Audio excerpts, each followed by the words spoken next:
Hello, everyone, and welcome to the Lights, Camera, Action Movie Podcast. On today's show, we will be reviewing Star Wars Episode VII, The Force Awakens.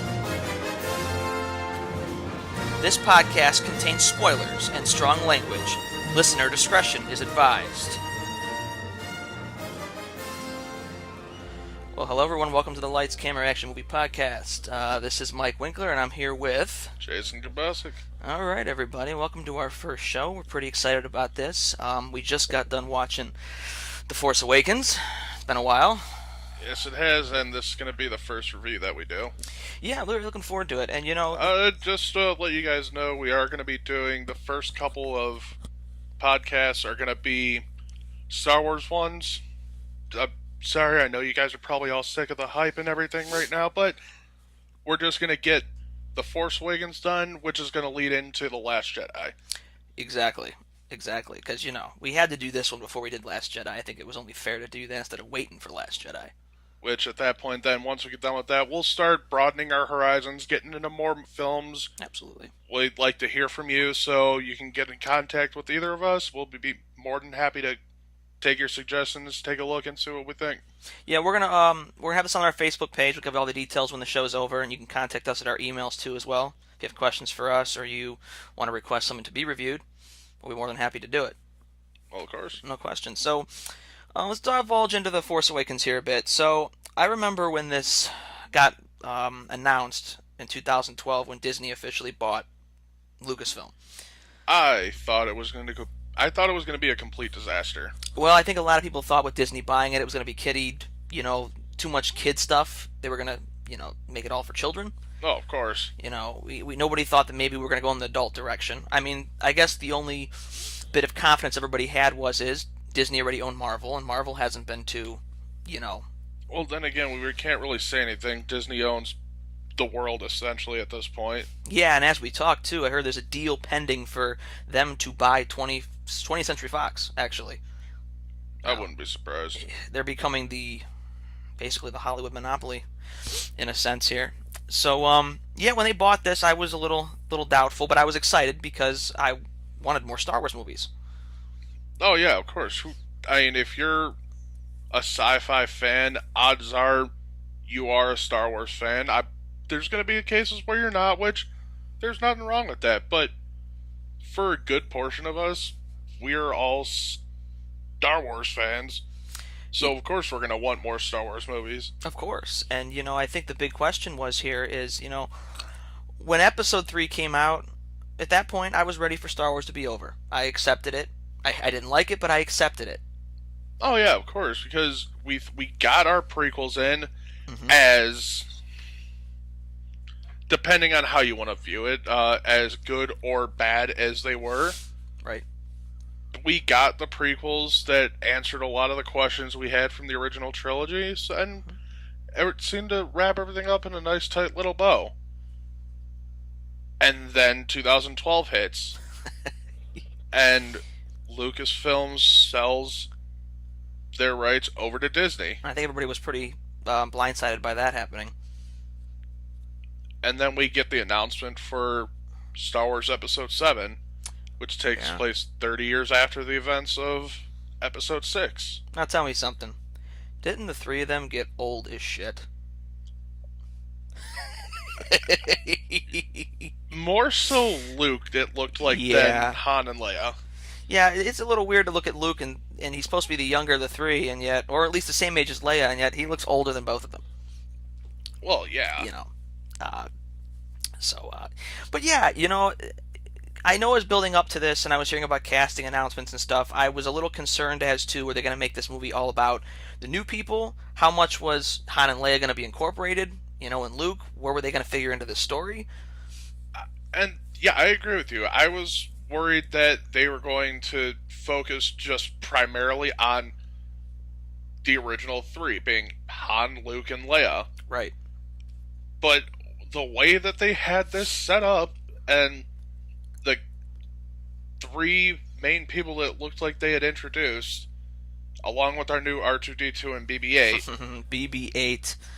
I thought they did a great job. I thought that everything turned out really well. I did too, and They did a good balance of screen time for everyone, I thought. mhm.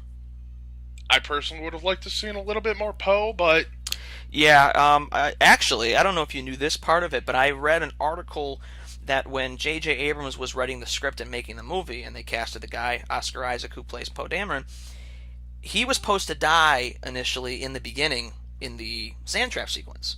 He was I had supposed to be heard something done. about that. And he came to J.J. Abrams and he said, I want to be around longer. I think Poe can be a part of this more.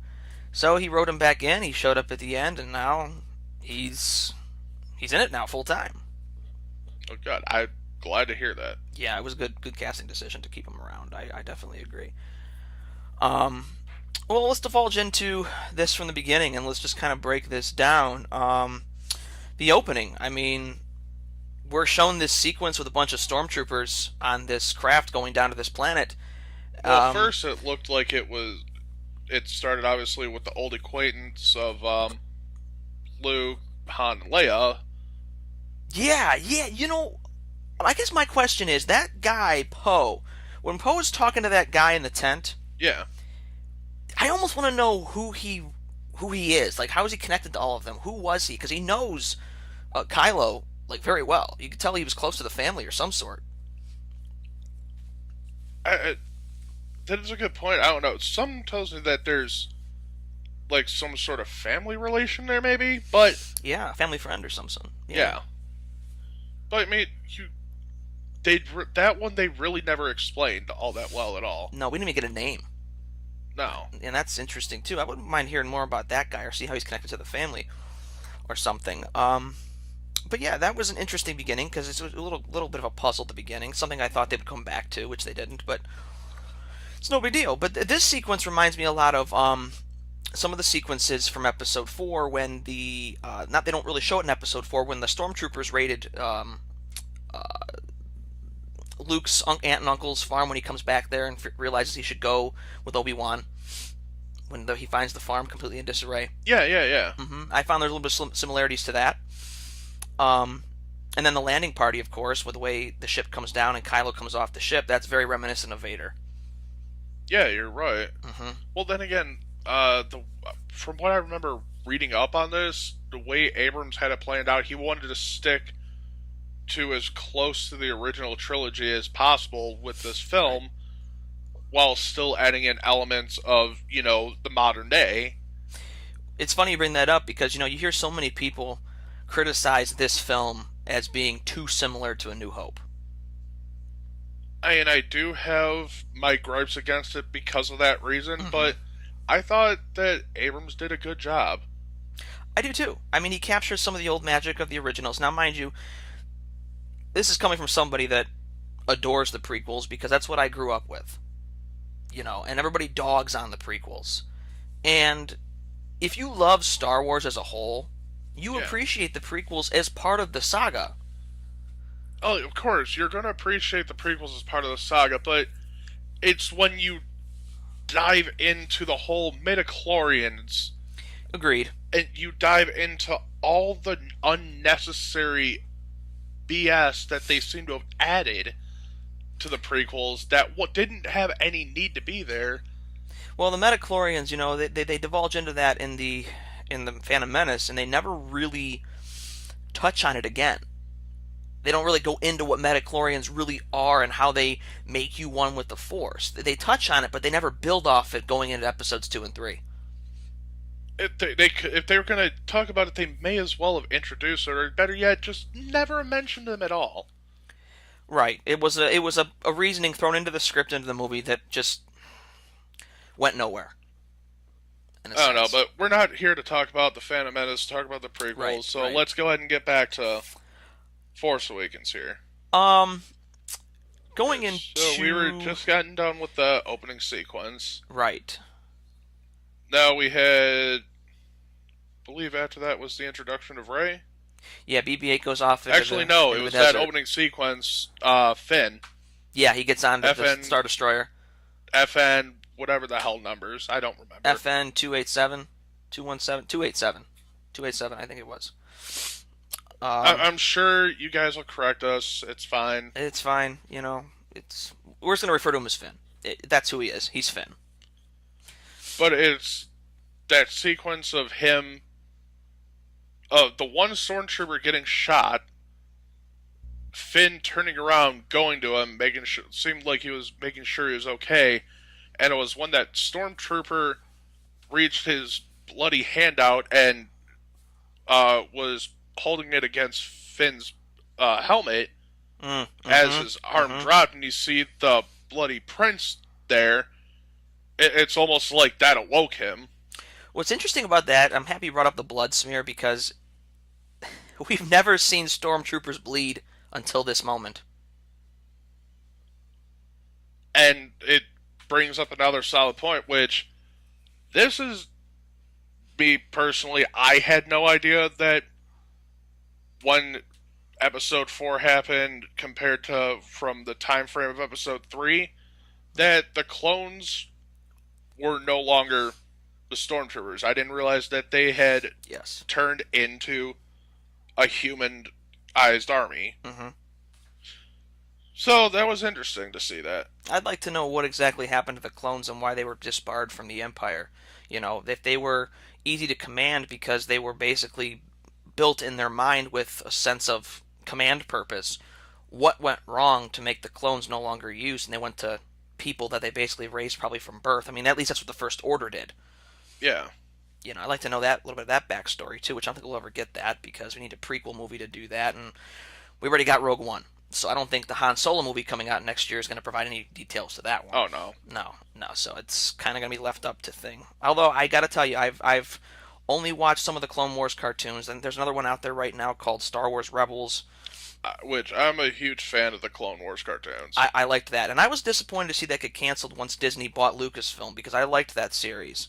I know Rebels kind of builds off of it, but we lost characters like Ahsoka. You remember Ahsoka, the Oh one that yeah. Anakin was teaching? I didn't see the end of the Clone Wars series. I don't know what happened to her.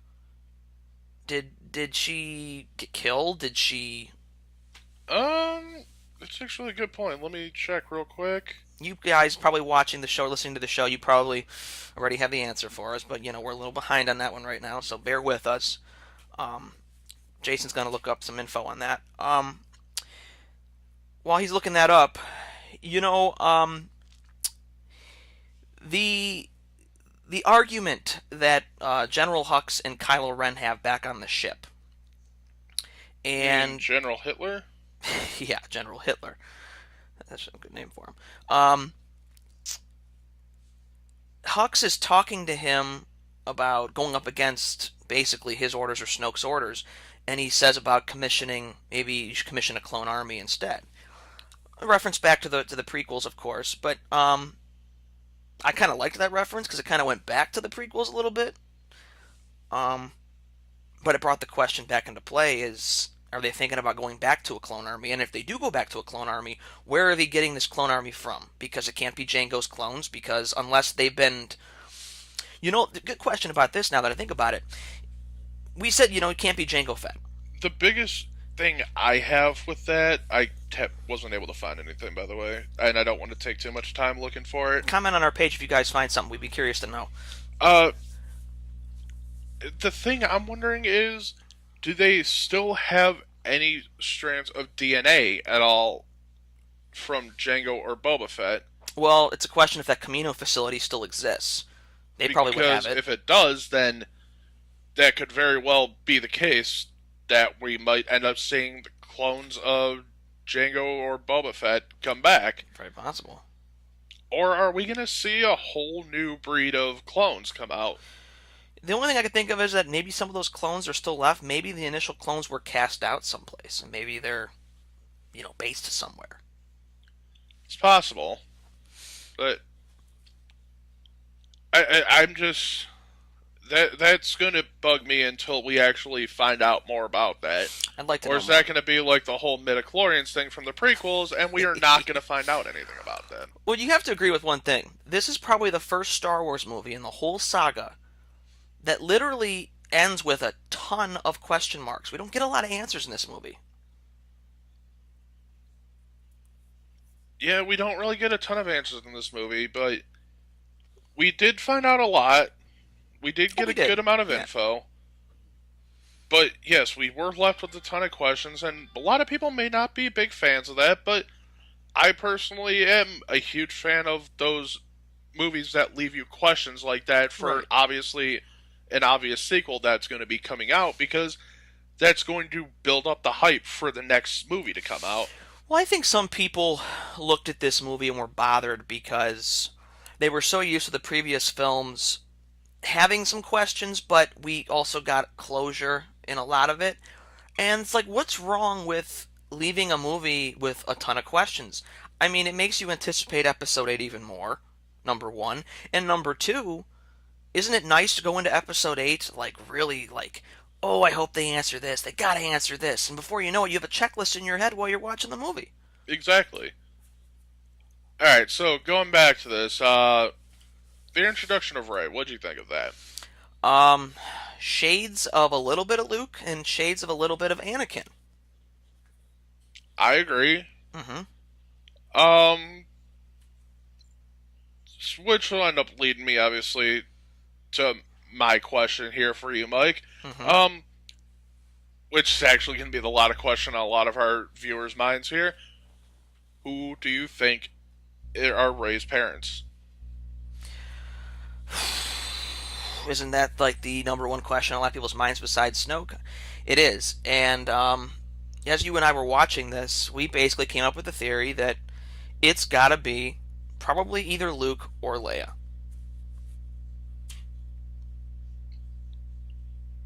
Who's Ray's parents, do you think, though? If Do I'm you gonna think it's going to be Luke's daughter, or do you think it's going to be Leia's daughter?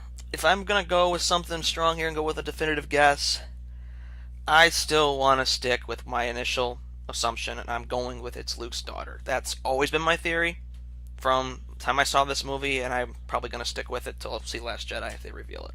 You see, I would have agreed with you if not for the couple of other walkthroughs that I've done of this film, rewatching it, trying to pick up on any other clues, hints, anything I might have missed that might have answered some questions that, you know, we all may have had. Right. And one of the things that really caught my eye was the fact that in that end sequence, the last like half hour, 20 minutes of the film, when you see everyone come back from the Starkiller base, After Han's death, and yeah. and you see Leia walking towards Rey and Chewbacca, she just goes right past Chewie.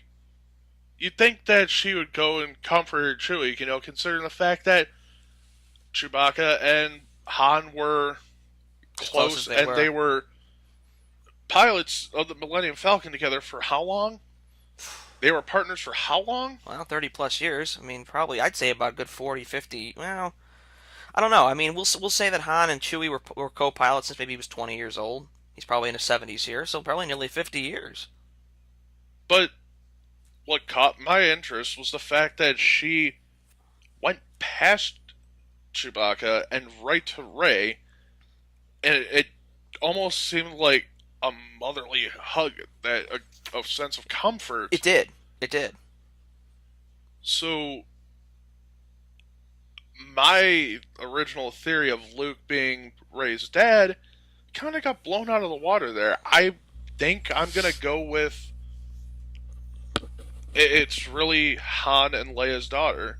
Rey is really Han and Leia's daughter, which would make Kylo Ren and Rey siblings. Brother and sister. I mean, yeah, I mean, I agree. I mean, I still think that that is the most realistic theories. Everybody online goes with, oh, Rey's a Palpatine, or, and it's like, first of all, it's like, we all know that the Jedi's and the Sith, or the Jedi, at least the Jedi's, they weren't supposed to love. I mean, you know the story of Anakin and Padme. It was forbidden. Yeah, Okay, so how could she be Palpatine's daughter if that was usually frowned upon? I mean, I guess the Sith could go against those rules, but her being a because the Palpatine Sith have no rules. rules to Yeah, follow like the Jedi do. right. Well, at least not the same set of rules. That's true. It's just if she's a Palpatine, is it really? It's really going to be that much of a? It's going to make a whole lot of sense. Number one and number two, considering when Palpatine dies, that's 30 years ago.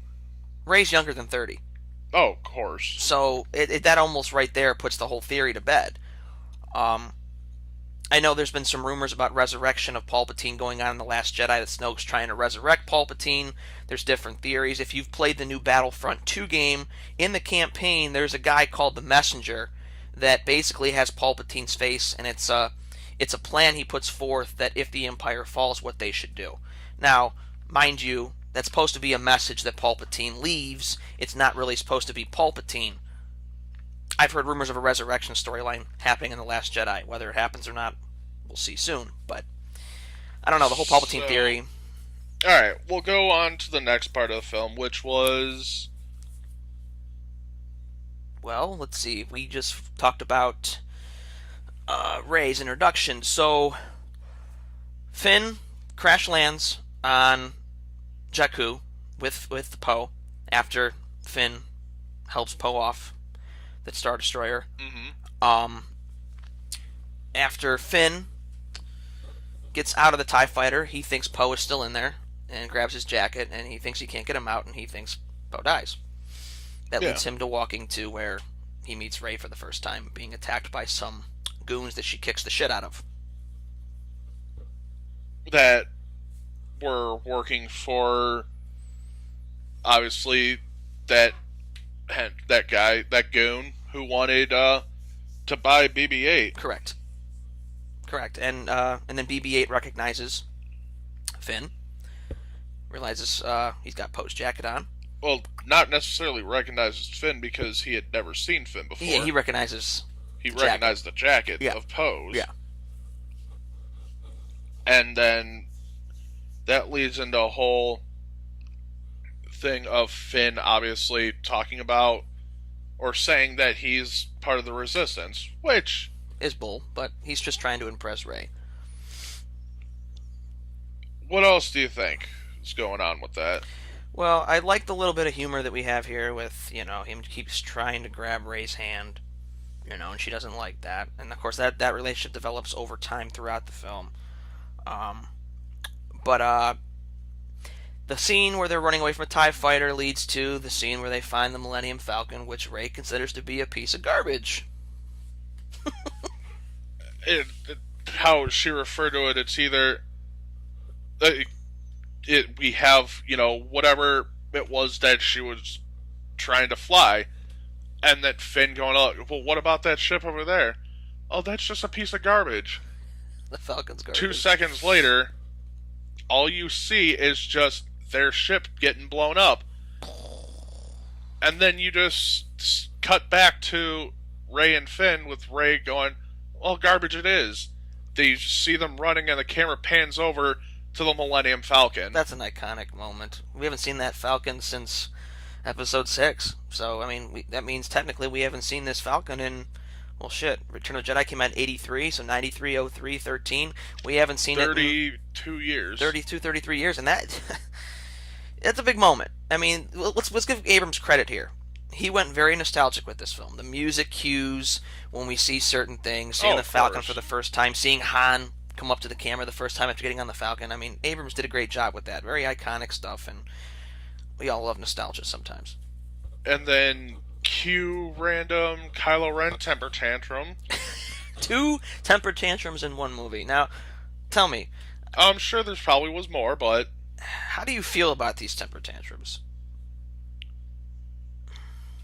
I personally feel like it's a sign that he's a lot more human than he leads to believe. And more childish.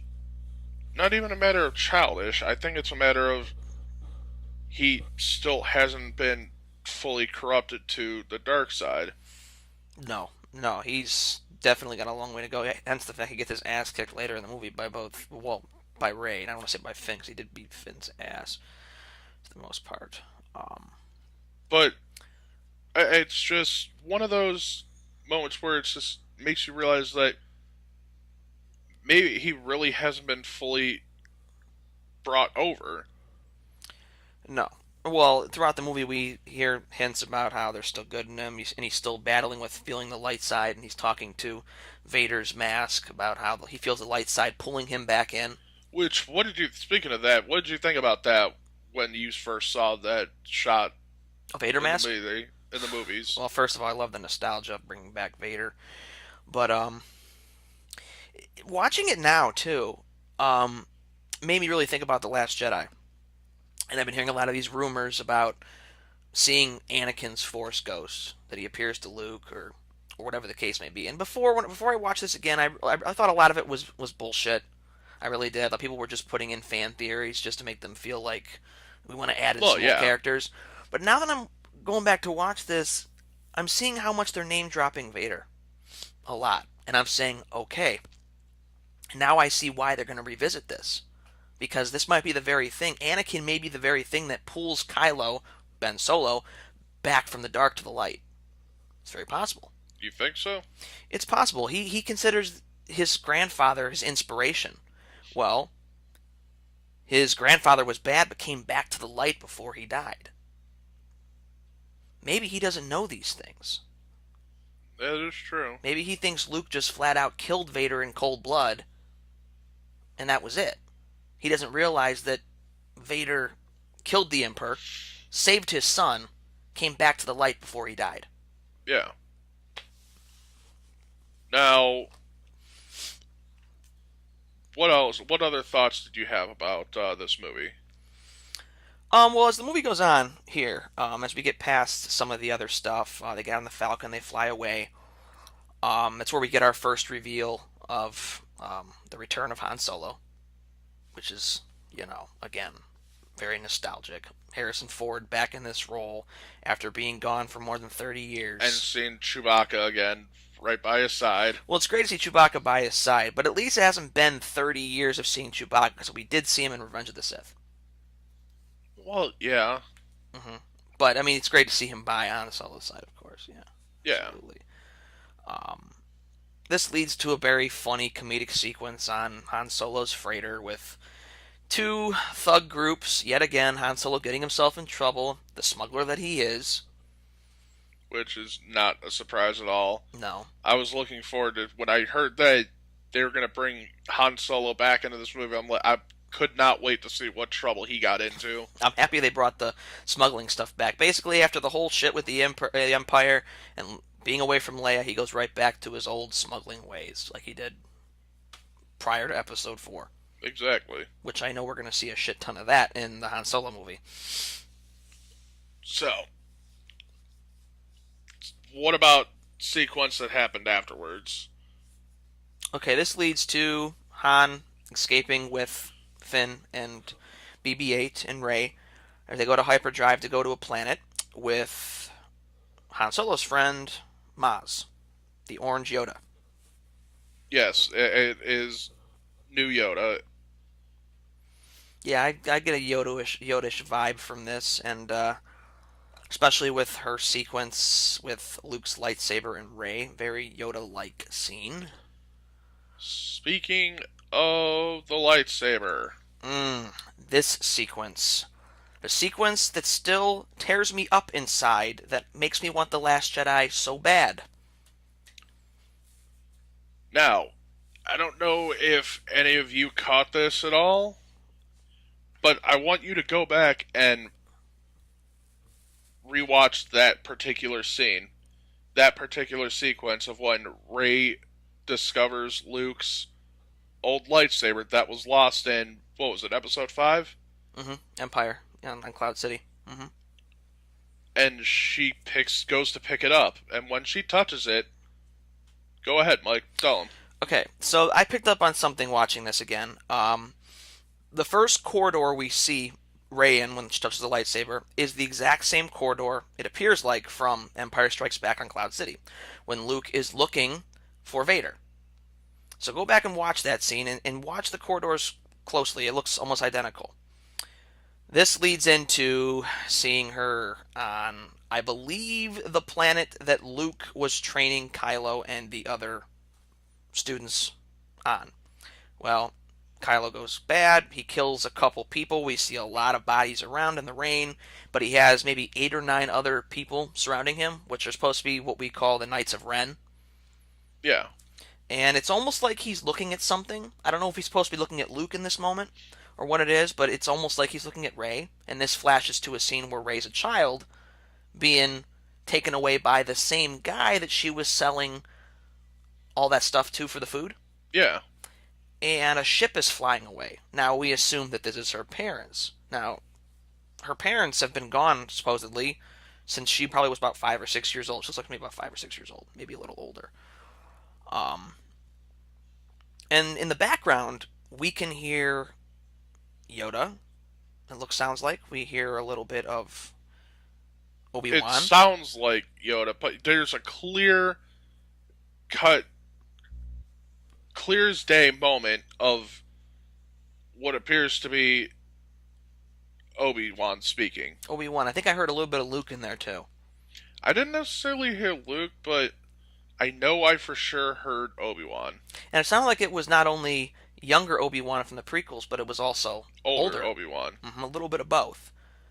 So again, that plays more into the whole Obi Wan thing and the Force ghosts. I mean, again, people with Anakin, people have also mentioned about seeing Obi Wan's Force ghost, which I have a problem with that because technically it would be older Obi Wan's ghost, and the actor Alec Guinness, who played him in the originals, is dead. Yeah. But I've also heard that Yoda's Force ghost may appear too, which would make sense because Luke is at the first Jedi Temple. So it makes sense that all these people would kind of be around him. It would make sense. I don't necessarily think we're going to see Yoda in this one. I'm sorry to disappoint you people. He I might just not. don't think they're going to revisit Yoda. We already got Orange Yoda and Maz, so I don't maybe think that's we're going to enough. see Yoda. I don't believe we're going to see a whole lot of characters actually from the old films come back. I think Anakin. I think we're going to see Anakin. I'm pretty confident of that. That's probably about it. Well, that's really, I think, all we need. But maybe we Unless, don't know. they do fall into the whole Palpatine resurrection story arc. Yeah. And the thing of it is that I don't know if everybody in the audience knows about this, but apparently in the new Battlefront 2 video game, they have a DLC pack coming out the day before the movie comes out, and it's supposed to be an extension of the campaign. And they're actually calling the DLC, I believe, Resurrection. And I'm hearing that in this DLC, it has something to do with the resurrection of Palpatine. And these events in Battlefront 2 are supposed to lead into The Last Jedi. Or they led into The Force Awakens going into The Last Jedi. So, you have to ask this question. Isn't it funny they're releasing this DLC pack right before the movie comes out? That tells me that there's a huge reveal in here somewhere. Or maybe it could be the resurrection of Darth Maul. Well, Darth Maul did get resurrected, actually, in, I believe, it was either the Clone Wars cartoon or Star Wars Rebels. I'm talking about mainstream movie wise Star Wars. Yeah, but those are connected. I'm well aware they're connected. I'm going on just by the movies though. Okay. I think we're owed a little bit more of an explanation on Darth Maul because the Mm-hmm. info that we really got from Episode 1 was not enough. And I don't know about you, but he was probably one of my favorite characters that they had introduced in He was short-lived, way the too short-lived. prequel trilogy. Mm-hmm. He didn't speak enough. He wasn't on screen enough, and he was a badass character. I think they could have done so much more with him. I agree. I think there could have been a lot more that could have been done with him. Which, going on about Darth Maul, just makes me bring up an interesting point, though. Like I brought up to you when we were rewatching this film. Mm-hmm. There's no mention of the Sith at all in this movie. You No. barely get any mention of the Empire in this. Yeah, the only thing you get is at the very beginning, that guy we were talking about that knew, I think Han and Leia and Ben Solo he said that the Empire was built off of, or the First Order was built off the remains of the Empire. Yeah, So but you never really heard anything about the Sith. no, no, not at Yes, all. you may have people that are strong with the Force, as you have with Kylo Ren and Rey, and Hmm. obviously Luke, Hmm. but you don't really hear anything about the any Sith at all in this. You know what else? Normally, you've heard about the Sith in every single Star Wars film. That's true. And the thing of it is too is that actually that makes me think that we hear Vader's name dropped quite a bit here. We never hear the Emperor's name dropped. I mean, they bring up Vader quite a bit and how Vader, was this big figure and he wants to follow in Vader's footsteps, but nobody ever talks about Emperor and the Palpatine. Emperor Palpatine was the leader of the Empire. He was the be all see all. He was higher up than Vader. I guess that leads us to Snoke. Ah, Snoke.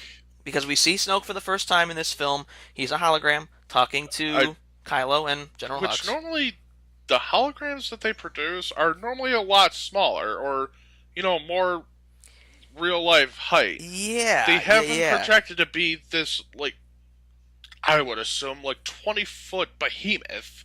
Because in Episode 5, when they showed the Emperor the first time, Vader was talking to him. It was a big hologram, but it was only the Emperor's face. It wasn't like his whole physical, body. In this Yeah, movie, you're right. He's like a fucking tower. At first, before they showed the hologram, I almost thought that that's what his real height was. I thought he was that big. He looked like he was sitting in a chair and he was that big. exactly. Until that thing finally, dissipated. But since we're on the subject of Snoke and we're on the part of the movie where Snoke's introduced, everybody right now is going big with Snoke theories. I mean, there's like 20 different people they think Snoke is. I have mine, and you have yours, and I know all about yours, and I'm going to let you open it up with your theory. No, I'm gonna go ahead and have you open it up. Okay, all right. All right, my theory is basically the same as a lot of people's, and it's been the strongest theory since Force Awakens was released. And I'm still holding strong on the fact that Snoke is Darth Plagueis, Emperor Palpatine's master. Because, we have that sequence in Revenge of the Sith where, Palpatine is telling Anakin the story about how, he killed his old master and Plagueis could cheat death. I mean, we think a lot of that is bullshit just to get Anakin to turn to the dark side. But maybe Palpatine did think that he killed his old master, but maybe Plagueis could cheat death. Maybe he faked his death and he really survived and he stayed in the shadows, let Palpatine do things, and he waited until Palpatine fell to take over the Empire to make it the First Order. It's definitely possible. Right. So that's my theory I'm going with, and I'm pretty strong on it. I'm probably going to be wrong, and we might all be a way off, but I'm still going to go with Plagueis going into Last Jedi.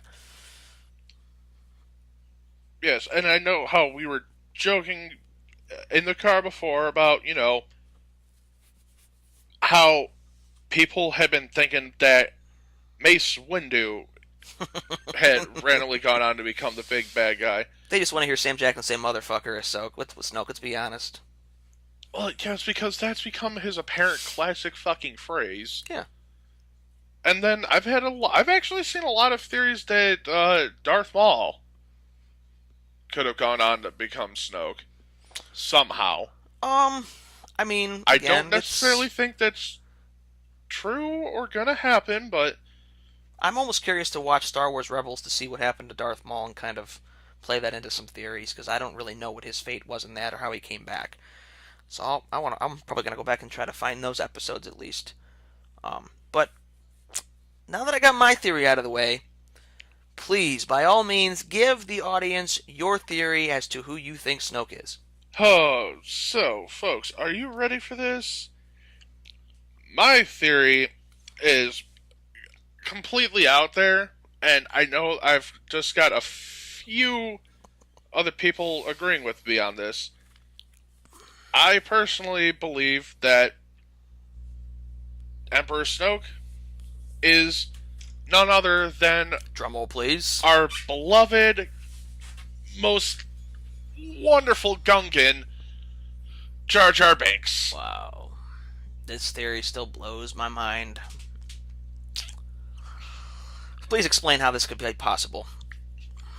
Now, go back with me here to episode 1, Okay. when Qui-Gon and Obi-Wan were walking around on that planet. Mm-hmm. How would Jar Jar have somehow managed to find them? Just find two Jedi Masters out of the blue like that without being able to pick up on the Force at all? Dumb luck.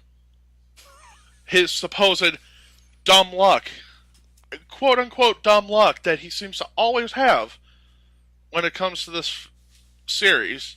Mm. Explain to me also then how, it always seemed when he was talking with members of the Republic, members of the army of Gungans that were there to help. Mm. Do people ever really notice that he always seemed to gesture the same way that the Jedi or the Sith did when he was talking to them? What are the Jedi very well known for when they're talking? Waving their hands. What do you see Jar Jar doing a lot of when he's talking? Well, he is waving his hands out a lot. I mean, a lot. He also noticed too that any conversation that's going on, he seems to always be kind of close to the conversation, listening in on a conversation. Exactly. That's part one of my theory of Jar Jar being Snoke, is the fact that he was very, very talented in the Force. Okay. And the fact that he was able to use the Jedi mind trick to quickly rise up into power, because by the time that battle happened in episode 1, he was already a general of the Gungan army. Mm-hmm. Mm-hmm. Yeah. And how did he manage to talk his way into being sorry, give me a second here. It's been going through so many different movies right now. How he ended up being... Why can I not remember her name all of a sudden? Which one? Anakin's... Oh, Padme. Padme, thank you. Mm-hmm. I know I'm going to get shit from you people, I'm well aware. But how he ended up becoming Padme's representative in the Senate. Yeah. And he took control in episode 3, too, to help give the Chancellor emergency powers. He took complete control of the Senate in episode 3 to give Palpatine emergency powers and complete control. Correction, that was actually in episode 2. That's my bad. Regardless, he still found a way to get complete control. Mm-hmm. Falls along that theory. Well, to back up your theory with that, before you continue on with this, because that's actually leading into what I was going to say here, the actor that played Jar Jar Binks, his name is Ahmed Best. He did an interview recently, because I guess he heard a lot about the Snoke Jar Jar theories, and he actually said in episode 3, they shot a scene that was deleted. It was a conversation with Palpatine and Jar Jar. He said, and this conversation almost went the way of a sense of Jar Jar could be conspiring with the Sith, or picking up some stuff from Palpatine, but the scene was cut. So that tells me that there was some intention there. So maybe... Another thing that I had seen also is when they all went to go jump in the water, that same episode 1, how he managed to jump 20 feet up in the air with him being as clumsy as he is, as quote-unquote clumsy as he is, how he jumped as high in the air as he did, seemed to have spun around midair a few times, and then land perfectly in the water, not so much as a scratch. That takes an inhuman amount of precision, timing, and agility to pull that kind of stuff off. That's true, and I could kind of back up that theory a tad because we never see any other Gungans jump like that, especially in the battle with the droids at the end of episode 1. Exactly. Hmm. Which leads me to the next thing. It's that, it was supposed dumb luck that he was able to kill or able to shoot the droids and destroy them during that battle. Hmm. But because, he had the one droid arm or whatever it was that was still attached to his legs, supposedly, that he was trying to get off him, that was shooting everything around him. What if it wasn't actually a mistake? What if it wasn't just dumb luck? What if he was capable of doing that? I mean, it's entirely possible. I mean, these are all great ideas and great theories. I mean, I can. Explain to me also then that scene where he went to where you had them hanging off the wall or hanging off the balcony pillar, whatever the hell you want to call it, with the stormtroopers that were walking by. Oh, the droids that were walking by. Yeah, And he the droids. was. Thank you. That Yeah, were yeah, walking yeah. by, and if he would have dropped right in front of them, or if he would have dropped where he would have dropped right in front of them. Explain to me then from where he was positioned that when you saw him come back down, he was not only on the opposite side of Qui-Gon and Anakin, Hmm. but he was also behind them. That's true too. There's a lot of moments in episode 1 where he's always kind of always there, but yeah, he presents himself as being clumsy and so forth. I mean, I could definitely see where there's more to Jar Jar than what's meeting the eye, and everybody keeps saying it would be so great for Jar Jar to be that bad guy because, oh, everybody hated him so much in the prequels that this would give him meaning now, you know. It, that's a bit of a stretch to give him meaning. I mean, I'm not, I I don't. personally always thought there was something more to Jar Jar than was ever let on the films. Well, people make such a big deal how much they hate Jar Jar. Me personally, and people will give me shit for this. I didn't mind Jar Jar. You didn't mind Jar Jar, and that's why you're vehemently blasting me when on my theory.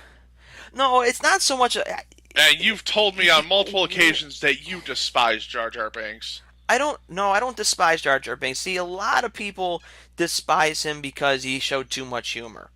Okay, let me run this by everybody right now, because everybody always says Jar Jar ruined Episode 1 and this and that.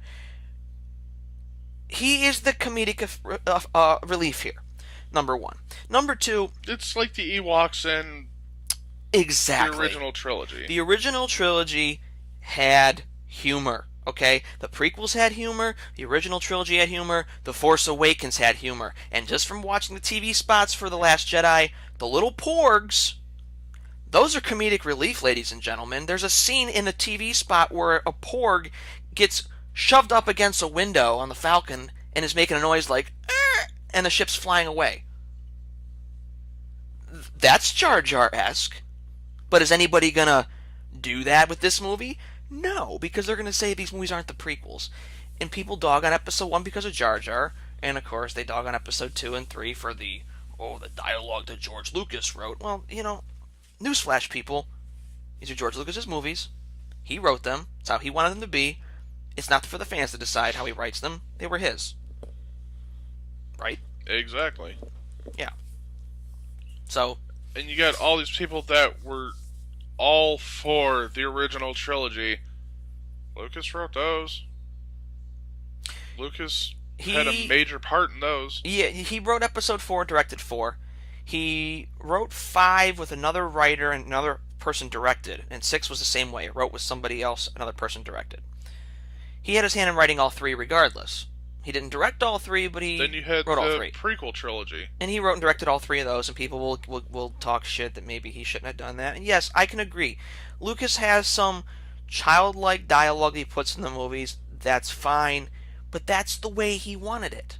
He has that there for a reason, people. He has that there because you don't want to have that kind of movie with too many dark, intense moments. You need that bit of comedic relief at Hmm. some point in there. Well, it's like people that grew up with the original trilogy, they dog on the prequels. It's like, do you realize that those movies were actually made for kids? Okay? Do they realize that when they saw the originals, they were kids? When they were saw the prequels, they were adults. So basically, when they dog on the prequels, they're basically saying they expected the series to mature with them, Exactly. and that shouldn't be the case. The series is. You were a kid when you saw the originals, so think of it that way. The series doesn't mature as you mature.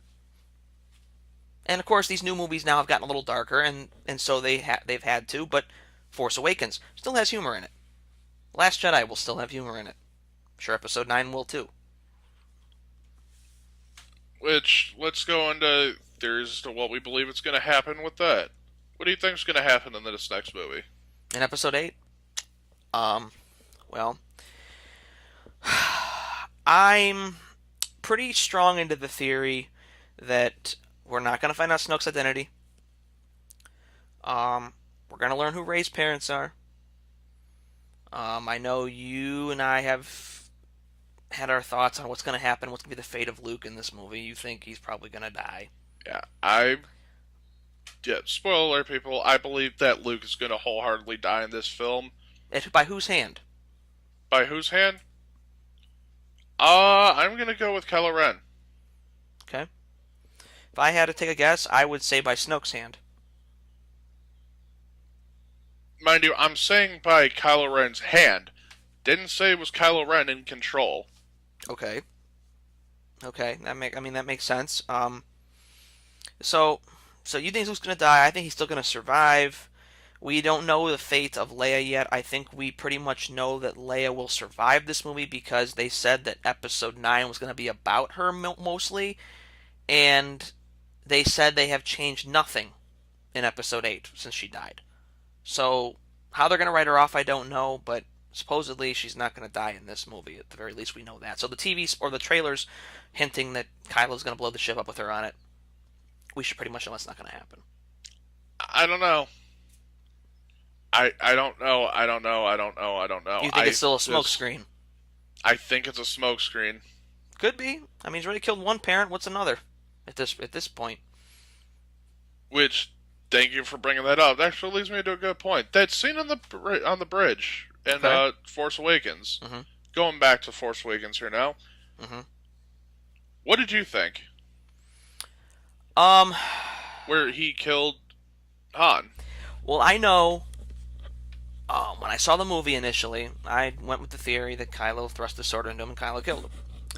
But it's been really these past few months where I've started reading some of these theories about Han's death and that Kylo or Han might have wanted Kylo to kill him because to release some of the anger he had inside of him towards his father of some sort. And people think that maybe Han pulled his hand or his hand towards himself to let Kylo do it to him. Basically, assisted suicide in this case. I agree. I think that it was an assisted suicide in this case to help Kylo Ren relieve some of the anger that he had towards his father. I also think he did it as a measure of showing that Kylo Ren is still human. Oh yeah, there's still something. That there's still light inside of him, Hmm. and that this is going to be the one of the big key factors to turning him back to the light. Hmm. And he needed to do that for that reason. And that's I agree with that theory now because it just makes a lot of sense. Because if you listen to the dialogue in that scene and how that whole scene plays out, it's very easy to see that side of it. So where did we leave off here? We were talking about the reveal of Snoke and how Han Solo came back into the picture here. They go to Kaz's place. It leads us to the lightsaber scene. Um, Kylo's people invade the planet after Rey runs off by not embracing the Force that Kaz wants her to do. or the Maz wants to. And this leads us to really our first sequence of Finn with a lightsaber. which I thought was really interesting. Um, I think the way that he handled himself with the lightsaber, that I think he's in tune with the Force. Obviously, nowhere near as strong as Kylo Ren or Rey, but Mm-hmm. I think he is in tune with the Force. People have also had that theory too, where he's in tune with the Force and that he could possibly still be a Jedi. Um, I don't think he may not necessarily be a Jedi. I think he's. This is gonna sound weird. I think he's falling under the Leia role, who Leia was in tune with the Force, just couldn't really use it. yeah, she never does fully embrace it, as far as we know. I think that that's going to be the role that Finn falls under. It's very possible because I don't really see Finn embracing it to the full force unless I'm gonna go way off on a limb here. If Luke survives through all 9 chapters, or at least through 9, is it possible that Finn start training with him much like he was training with Kylo and the Knights of Ren? Could he become somebody else he trains to kind of keep the Jedi and the Jedi going to protect the galaxy? The resurgence of the Jedi? Yeah, It's possible. it's possible. And the thing is too is that I know a lot of people will say, well, what about Luke's line in the trailer where he says it's time for the Jedi to end? Well, that could be taken a couple different ways. Let's think of what Luke's been through.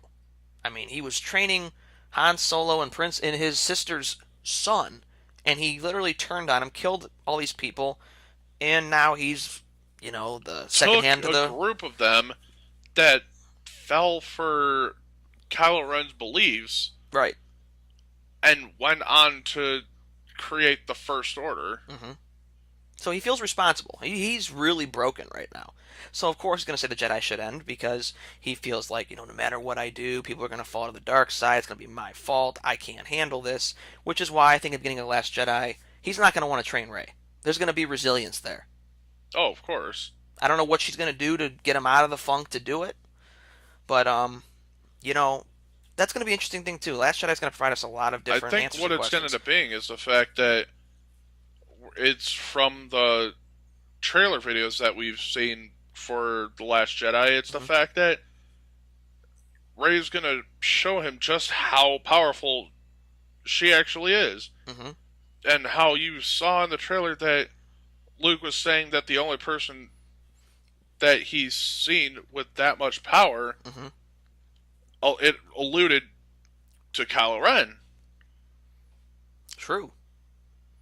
I mean, he And does maybe say, that makes maybe that's the catalyst that he needed to see in order to do this, because maybe it's a way for him to atone for what he believes he's done wrong and that's true. not That's being true. able to save the Jedi, for feeling like he betrayed Leia and Han for their son going to the dark side.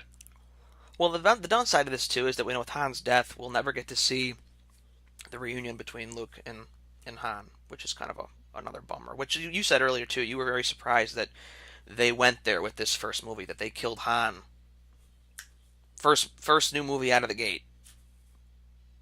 I mean, yeah, I understand that Harrison Ford really didn't want to come back and do these movies, Hmm.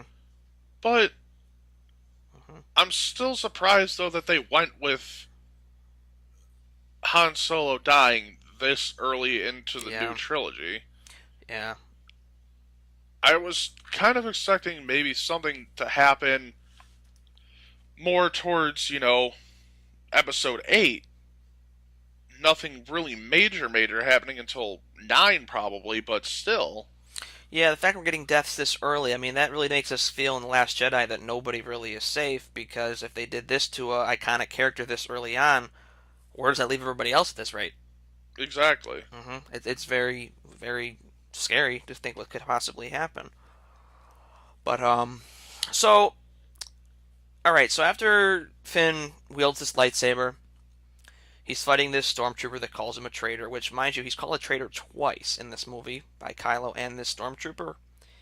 And he loses his cool both times. It's almost like it reminds me of the scene in Back to the Future when Michael J. Fox is walking out, Marty McFly, and he doesn't want to fight, and he gets called a chicken.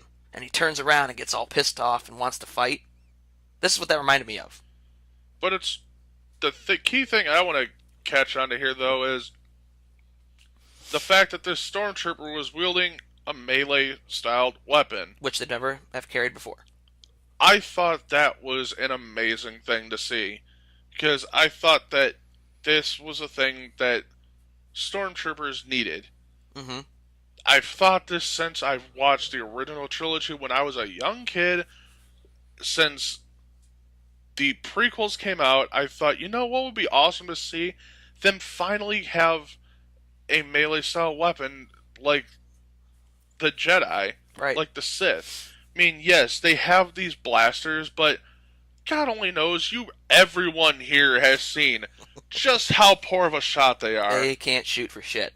I'm sorry, if I had to take a bet as to whether or not I could stand here and have a stormtrooper point his blaster at me, would I bet my life on him being able to hit me or not? Odds are it's a safe bet to say I will bet you everything that I have, everything that I am, that he will miss. Uh-huh. Well, I mean, you see how many times they're shooting somebody and they miss greatly. I mean, all the movies they're in. Clone Troopers were a better shot than they were. Yet again, Clone Troopers. Heh. Better shot. Why'd you get rid of them? Oh, I don't know. That one I really don't know, because the Clone Troopers were clones of arguably the most notorious bounty hunter of all time in Jango Fett. Correct. So why would you... Because maybe they thought that, for whatever reason, they could do a better job with people bred from, from birth, yeah. I guess. Yeah, I don't know why they thought that was the best idea, and with the way they shoot, I get it. But time for them to wield this shit, and I think we're going to see more of that in Last Jedi, because as we can see, Finn fights Phasma, and it looks like he's holding one of those things. We know why he can fight with them, because he was probably trained with one. Exactly. And that's a fight that I'm looking forward to seeing, only because I think Phasma's finally going to get what that bitch deserves. Mm-hmm. And B, I want to see what that bitch looks like underneath the mask. I did hear that her face will be shown in Last Jedi. I did hear that. So, what else do we still have to cover then here? Well, let's go down the thing of the rest of the movie here. So we'll progress along here based upon, let's see. So Finn fights Stormtrooper, Rey gets captured. We have Han and Leia's reunion, which, again, nostalgic scene. Yeah. I mean, that's always good to see. I wish we could get a little history as to what happened to the relationship. I mean, we know, Ben Solo becoming Kylo Ren is a big part of it, but we'd like to see why they chose to not stick together to try to patch this up. They just went their old separate ways. It's because they each had their own different set goal in mind. True. Maybe what Han was doing was to find a way to bring Ben back. That's possible. And the thing of it is, too... And Leia had to keep up the resistance, especially with the rise of the First Order, so she had her goal in mind. That wasn't necessarily what Han had in mind. No, he went his own separate ways back to his smuggling days. So we get this. We get back to the Resistance base, which looks very much like Yavin 4 from A New Hope, with the moss and the way the X-Wing fighters are in the hangar. It looks very reminiscent of this, especially the control room bunker with the computers. Yeah. Very reminiscent, but again, that's more nostalgia that I think Abrams was going for here. So Rey gets captured. Rey's in the room with Kylo. We finally get to see her first bout with the Force, because she really pushes Kylo back, and he is completely shocked by this. And even Snoke, in that scene where he tells her, even he is surprised by this. He didn't even see this coming. Yeah. So this leads the Resistance to... Honestly, the thing that me and you were both had to stop and rewind to Hmm. look at though was when Kylo Ren was talking to Rey. I was like, "Oh yes, I see an island." Yeah. Because Yes. we both missed something in that from the first Hmm. times that we had Never watched caught it. that before. And what'd you think it was again? He talks about the ocean and the island, and of course now we know the ocean and the island is, well, the ocean that surrounds the island that Luke is on, which is where the first Jedi Temple was. But he doesn't know Luke is there, but he sees it in her mind. So the question is why was she seeing this place in her mind if she knew nothing about Luke Skywalker or anything like that? She had to be in touch with the Force to Luke. And again, that could lead us back to the theory of Luke being her father, because maybe the Force is drawing her to her father as to where he is. Or I don't think necessarily so much as that as it was he could have been projecting that out to anyone that was strong enough That's true too. in the Force That's true to too. come. Right. Anybody, that's good and can feel that, come get it. That's possible too. But yeah, I never caught that the first few times I've seen the movie. I mean, I can't believe I just caught that now. I mean, I guess we were paying attention more so now because we know the other movie's coming out. So we're paying attention to some things, especially when we hear that a lot of things were dropped in The Force Awakens, and I sat there scratching my head wondering what I've missed. Well, I kind of see some things now. Yeah. But so this leads us to past that. The Resistance finds out about the Starkiller base that can destroy planets. Which The Fall of the Republic, the fall of the Republic, which basically bye bye prequel planets. which made me sad only because I had fond memories of, you know, Coruscant, Mm, I love that Naboo. planet. I love that planet. I'd love to live on that planet if it really existed. You had all that being destroyed, and then you find out, and the next scene after when they're talking about this, Hmm. Leia gets a memo say that they're charging for another shot, and their system's the next one. Yep. Which again, this is a reminiscent scene from Episode 4 when the Death Star is about to blow up Yavin 4. Yes, Very similar to that, and this leads me back to the argument people complain about it. Yes, I get there are similarities, but again, they're loose similarities. The movie still plays out much differently as far as oh what the yeah, it themes and does play it everything a lot is. different. But I can definitely see why people had their issues with how Abram did his job here, Things and could that have been it was tweaked to make it not so similar. Exactly. I mean, there was too a little. He went a little too nostalgic with things. I think he got a little carried away with nostalgia here, yeah. and I could definitely tell from Episode 8's trailer, we're not going to have much of that at all. I mean, we're past that now. We're past the nostalgia, and we're going to get, I think, a completely fresh story here. We'll see if we get a completely fresh story. I mean, it looks like it from the trailer, but you never know. There are still concerns. A lot of people are concerned that it's going to follow too closely to Empire Strikes Back because it's going to be darker like Empire was. And director Ryan Johnson, he did claim that it's not going to play out like Empire. He said, but don't think there's not going to be Empire like s things in the movie. He said, what's wrong with referencing back to what made these films what they are? So basically, he's saying there might be moments that are Empire esque in here. He's like, but he's saying that this is not Empire Strikes Back. This is still its own original story. Exactly.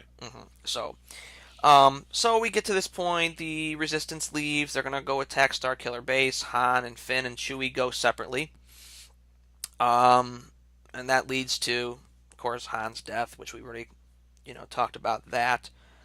But it Um, was them coming up with the idea of having a bag full of the explosive charges that mm-hmm. they went into that led to that whole Confrontation. confrontation. Mm-hmm. Yeah. Chewie placing on every other pillar and to blow it up to give the Resistance a chance to blow the base up.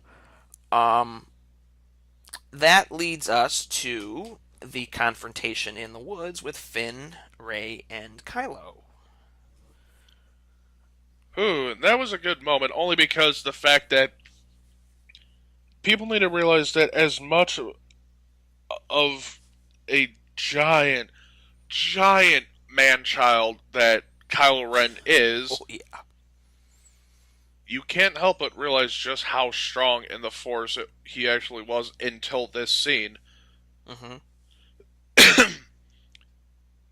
Do you people not realize that he took a shot from that crossbow of Chewbacca's that has been known to blow apart Hmm. many a thing with just a single Pack a punch. bullet, Hmm. with a single arrow, Yep. or whatever you want to call it? He took that like a champ, stood up, kept going, and he had that fight. Destroyed Finn. I don't care what anyone says. He destroyed Finn, and until Rey's powers really woke up a little bit more with the Force, Hmm. he overwhelmed Rey. Hmm. Yeah, he did. I mean, so the moment she really embraced It's the when you Force. really realize that it's that moment that you really realize that he's stronger than we've even ever thought in the Force. Hmm. Yeah, I mean, the way that whole scene plays out, I mean, we finally get Rey embracing the Force because she's been so resilient the whole film. Especially when Maz was giving her the lightsaber, she was resilient to it. She finally embraces it, and even she's able to overpower somebody that's been training because this is why I think that all these movies have been based upon who will bring balance to the Force. Everybody thought it was Anakin, then they thought it was Luke. I think that Rey is going to be the balance in the Force. It's possible. Do you know what I want to see happen when it comes to balance of the Force? I want to see them introduce the motherfucking Grey Jedi, the Grey Order. Yeah. We know that Rian Johnson is making that new trilogy that's going to be separate from the Skywalker saga. So maybe you will see that. He's already confirmed, which I'm not happy about this. He has confirmed that it will not be the Old Republic. It will not be about the Old Republic. And that really makes me mad because everybody wants to see the Old Republic. It would be nice.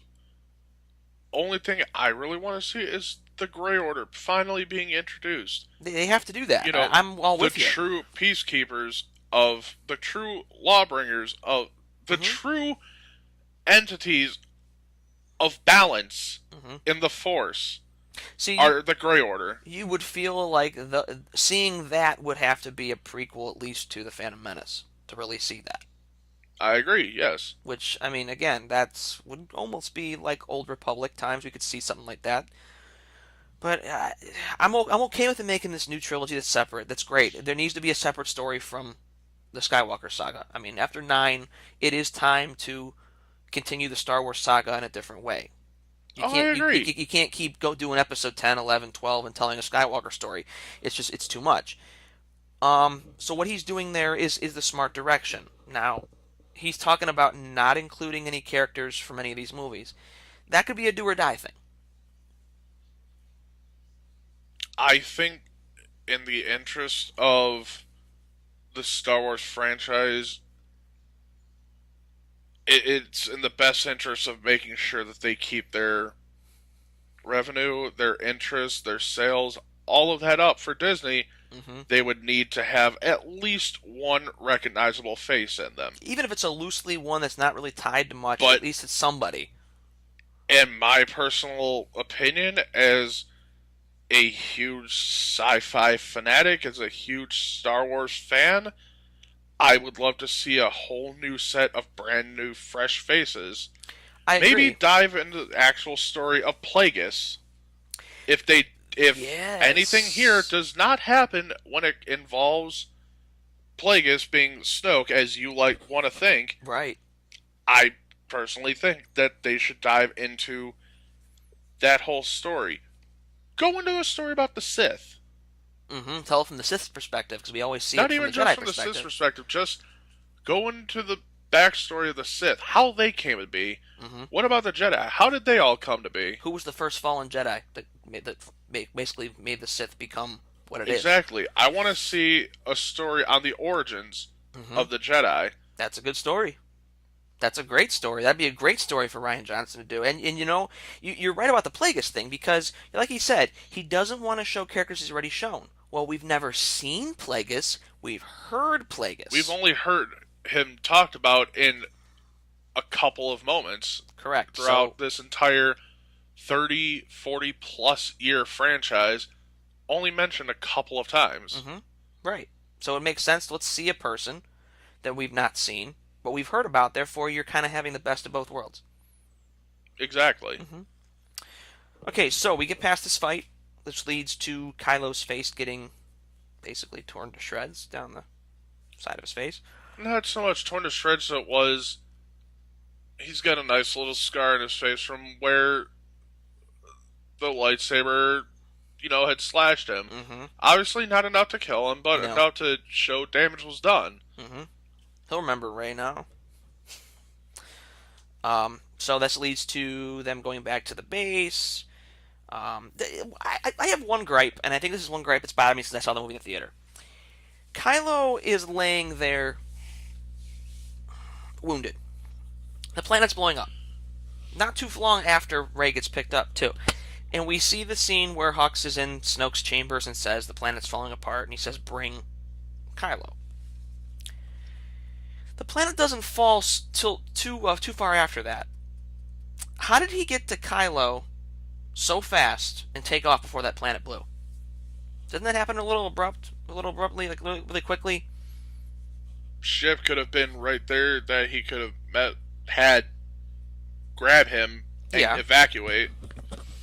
that's true. To me, it just felt like it moved a little too I fast. agree. It did move a little too fast, but I feel like that's It's a little gripe. It's a not. good explanation. Is that there was a ship that happened to have been right there in the area still. Maybe there's teleportation too.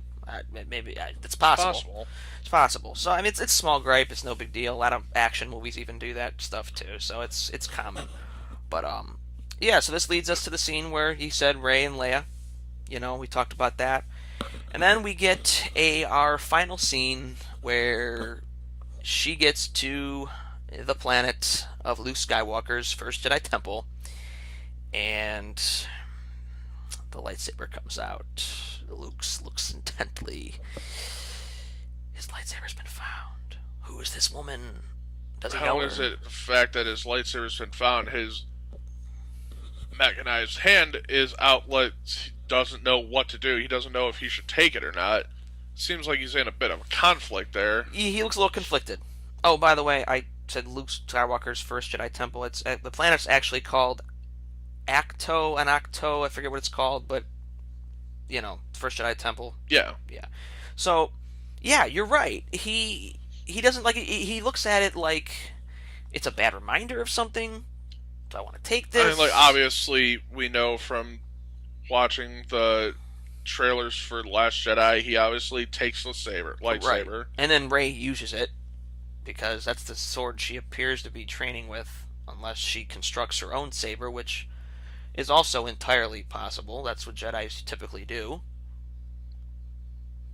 So, and then that makes you think, what is going to happen in The Last Jedi? Actually, what do you think of... just going on the lightsaber bit now? Mm-hmm. What do you think of what did you think of the design of Kylo Ren's saber? Um, it felt as though they felt like they had to do something different with a villain's saber to make it different from what they've done before. Some people have said that the saber appears unfinished because of the. You notice lightsabers have that very straight glow to them. They look perfect, like a straight sword on the inside of the glow. Yeah.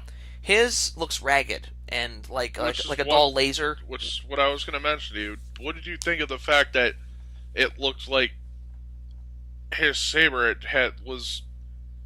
had like energy that was pulsing outwards from it in random spots. It wasn't, like the normal saber where it had that glow around it. Yeah, it wasn't a It wasn't consistent just thing. a consistent, bladed shape. It was more like a saw in shape Mm-hmm. with how it was formed. Very, very And maybe it was raggedy edged. maybe the whole obviously he learned from watching Vader watching Luke, he saw how they got their hands cut off and Right. everything. He had the crossroads like, motherfucker, it ain't gonna happen to me.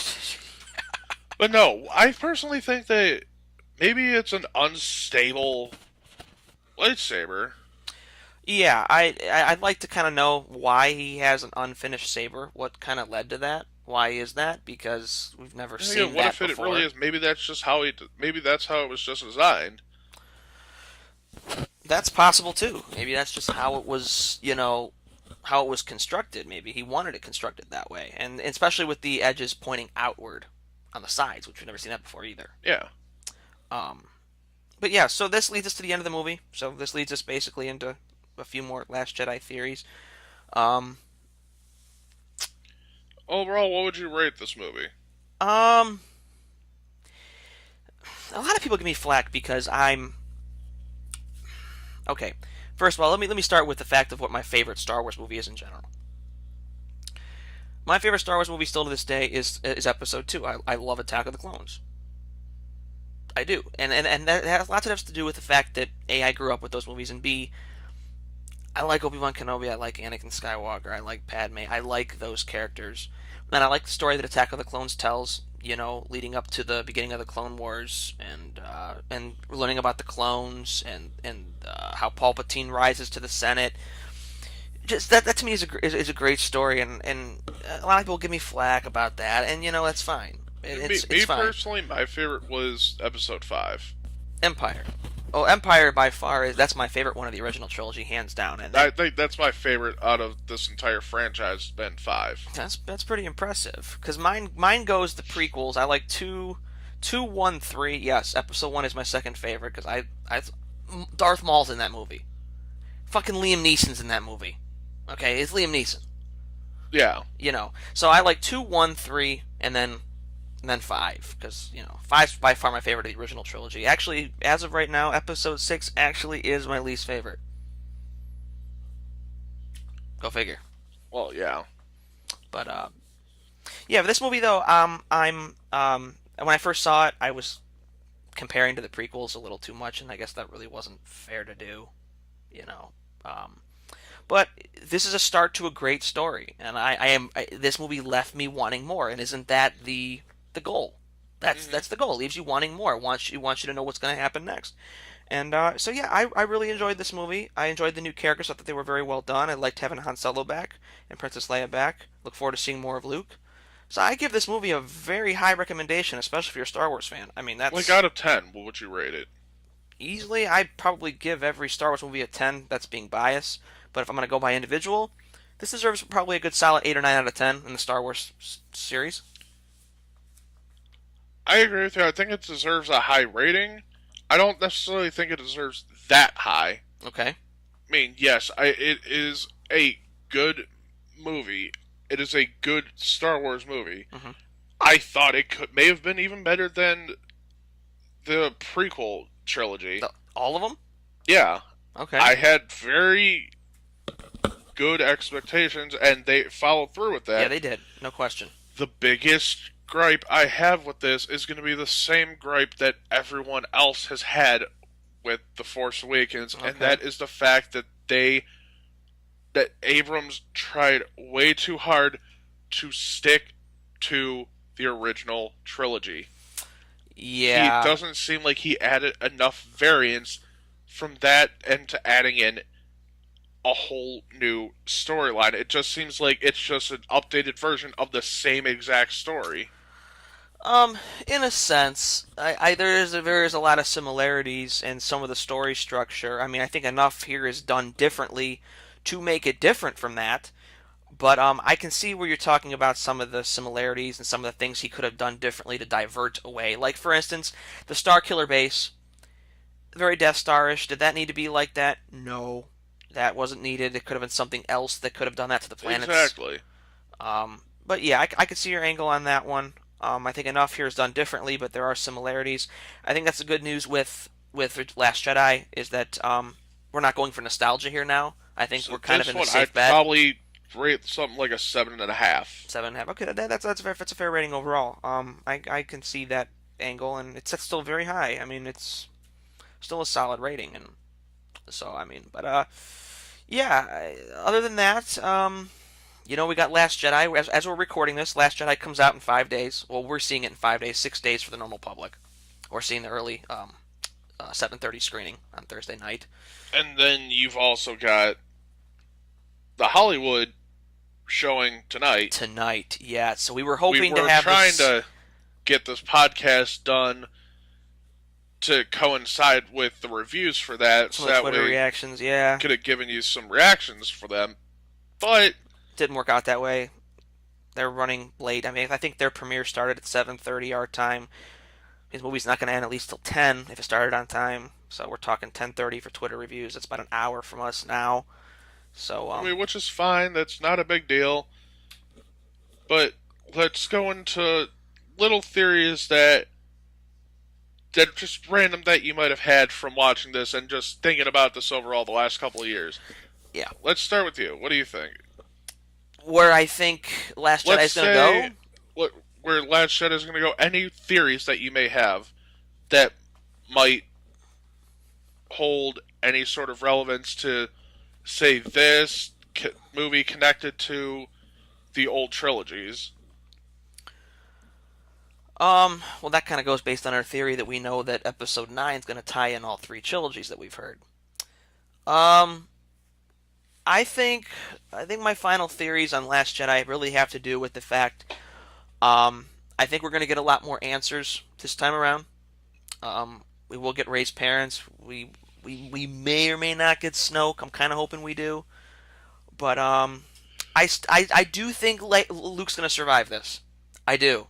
I think Luke's going to survive this. I think at this rate, since Carrie Fisher passed, I think they need him to be an important part of Episode 9 because now they don't have Leia and Han's dead.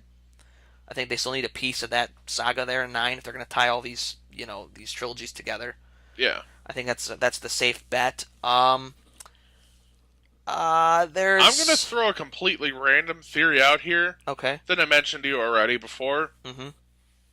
and that's the parentage of, our new cast of heroes. Okay. Obviously, we have our theories of Rey, which we'd already discussed. Mhm. Who knows about Finn? Yeah. Who's Finn tied to? If anybody, but who is he tied to if he is?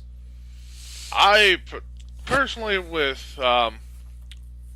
Poe, take a look back at the original trilogy people Mhm. at Lando Calrissian.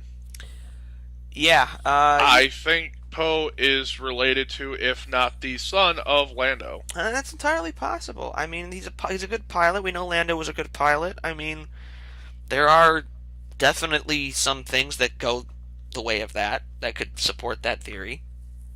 It's very possible, and yeah, I mean, yeah, even with Finn being Lando's son too, that's possible too. I mean, uh, but I think the last big theory that I've heard for Last Jedi, and then I'll lead you into yours. Um, I've heard some fan theories that at the end of this film, at the end of Last Jedi, Snoke may absorb Rey's power because actually there was a line in Force Awakens that I caught upon where um, Han said to Kylo about he just wants your power to take your power. So maybe Snoke is so weak because he needs to gather people big in the Force and collect their power to become strong again. And maybe he's gonna try to at the end of the movie. Some people think he's gonna take Rey's power, and some people think it's just gonna happen where she's gonna lose her power. Some people think she's gonna turn her bad so he controls her. It's possible. You never know. Could be the cliffhanger.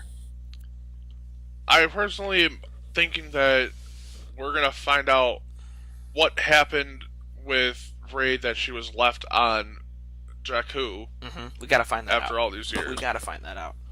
I have my theory on it, and that's the fact that, going back to my theory of obviously uh, Han and Leia being her parents, hmm I think that after what happened to Ben, and he ended up turning to the dark side and following Snoke, hmm I think when they realized what had happened, they had brought her to Jakku To to protect her.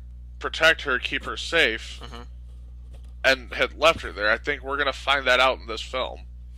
Yeah, I mean, I think we almost have to, considering we saw the flashback, scenes or the scenes with the lightsaber in Force Awakens. It feels like we need to see that story whole filled here. Exactly. But yeah. So okay, so give me some of your final predictions. What do you think's going to happen in Last Jedi that's going to advance the story here to nine? I personally think that we're going to see the end of a Skywalker. Whether it be Leia, like they've been showing in the film, like in the commercials, the trailers, Hmm. or it's going to be Luke, like I've been saying. I Right. had a feeling that it was going to be. Hmm. I feel like they need to do that in order to progress the story. It's possible. It's possible. Luke may indeed fall here. I also believe that as early as the end of this film, we may end up seeing Kylo Ren come to the light. Yeah, that's been the other theory too. Here, by the end of this movie, we might see. Some people think it's gonna be a flip flop. Kylo's gonna go good, Rey's gonna go bad, and it's gonna flip flop. I don't know if it's gonna flip flop, but I I don't think Kylo's necessarily gonna go think it's good. going to flip flop, but I have a feeling that by the end of this film, we might end up seeing Kylo Ren come to the light. I can agree with that. I think that's gonna happen. I think there's been some hints even in Force Awakens that it might go that way. And then, hmm, is another theory? I think we're going to get the reveal of Snoke in this film. We might. I'm hoping we do. I'm hoping they're not gonna make us wait till nine for that, or maybe at least give us some more hints to lead us in a direction. Yeah. Well, let's hope so. So to close this out, I'm gonna ask 5 questions, and we're gonna revisit these in our Last Jedi review because we want to see if we nail these. So my first question is number one: does Rey fall to the dark side in Last Jedi by the end? I say no. Okay. Does Kylo turn to the light?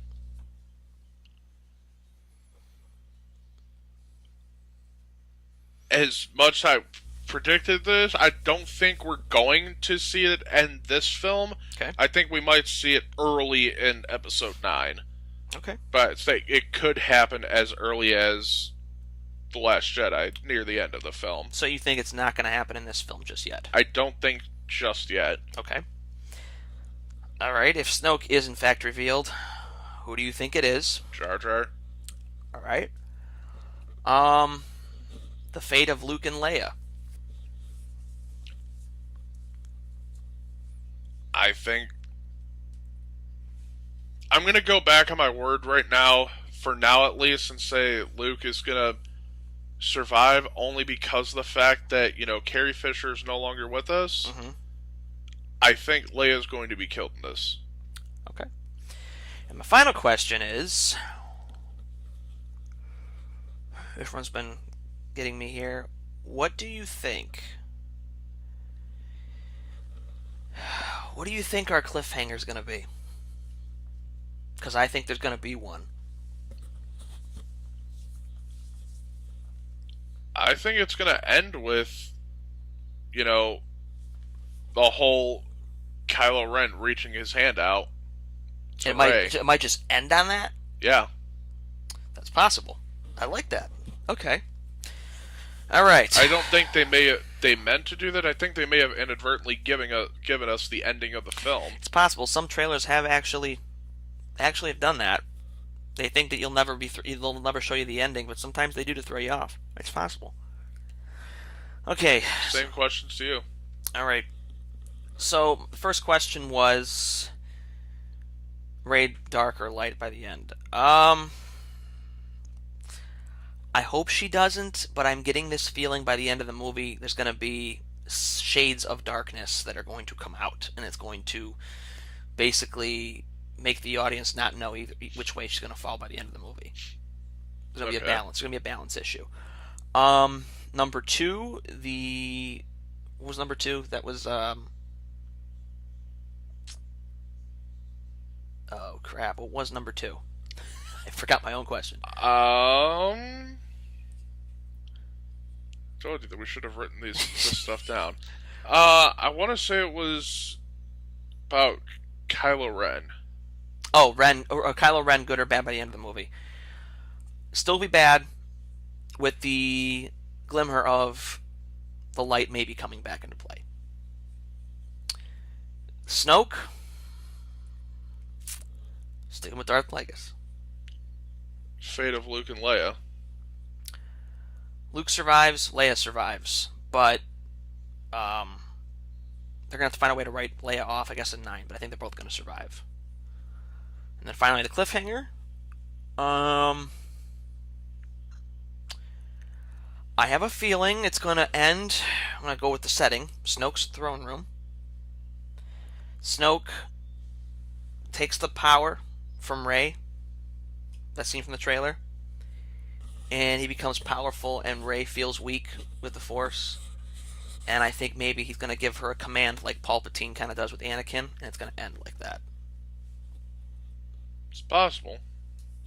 So, all right then. Well, we are only 5 days out from Last Jedi. We will have our review up within a week after right. we've gone to see The Last Jedi. We'll have a review up, and then once we get done with that, we'll take a little break from doing this, just so that we can try and get any responses from this. Or figure out what we're going to review next. We'll try and see if we get any requests in. Hopefully we do. Please do. If not, then we'll leave it up to fate as to what we end up deciding to do. Exactly. All right, everybody. Well, please, subscribe to our Facebook page. You can find us at the Lights, Camera, Action, the Movie Podcast on Facebook. Like us there for all the updates on stuff, submit stuff, follow us. We'll also be getting a Twitter page up. I'm going to try to get an Instagram page up. You can find the podcast on iTunes. We'll also be posting on YouTube and many other different sites. We'll keep you posted as to where else we post this, but we'll definitely be on iTunes. I know for sure that you will not be able to find the entire podcast on YouTube. Sorry, people that try and do that. You're not going to be able to do that. Yeah, you'll find maybe little snippets here and there, but you're not going to get an entire podcast put up there. Yeah, usually YouTube, you have to do certain things to be able to post a video that's longer than a certain amount of time.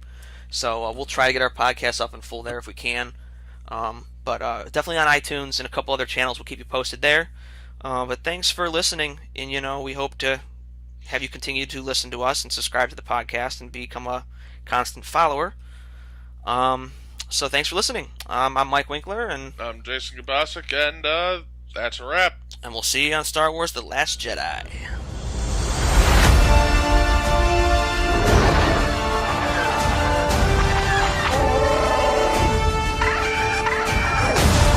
We are the spark that'll light the fire that'll burn the First Order down. Come on! This is not going to go the way you think. Fulfill your destiny. I need someone to show me my place in all this.